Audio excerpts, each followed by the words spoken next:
Hello, I'm Krijn Peters. War and the Crisis of Youth in Sierra Leone discusses one of the first post-Cold War conflicts, focusing in particular on the rather infamous rebel movement, the Revolutionary United Front.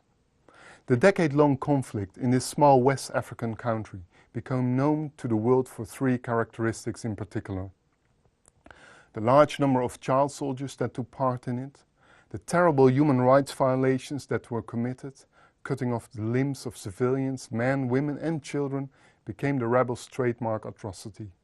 And thirdly, the role of the so-called blood diamonds in fueling the conflict and, according to some, even being the cause for it.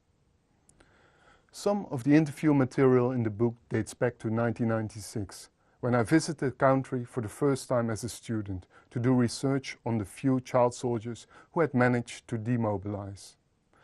At the time, few RUF child soldiers had managed to demobilize. However, they were either too loyal to the movement, too afraid to attempt deserting, or they were killed by the government forces, which took a hard line with rebel suspects. But when I started my PhD research in 2001, the country was moving towards peace, and this offered a unique opportunity to access the rebels, who were now slowly coming forward to participate in a disarmament, demobilization and reintegration program. Much of this book is based on interviews I conducted over the years with civilians who lived through the conflict and fighters of the various factions, but in particular with those of the RUF. One of the aims was to better understand this extremely violent movement. But I also wanted to understand the root causes of the conflict. What became clear was that Sierra Leone was experiencing a so-called crisis of youth. Young people had limited access to education and little prospects for getting a job.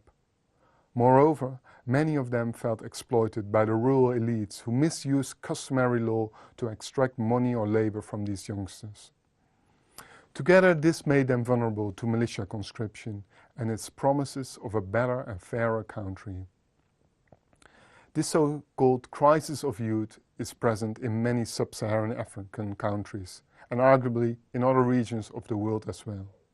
As such, the relevance of the book is, I believe, much greater.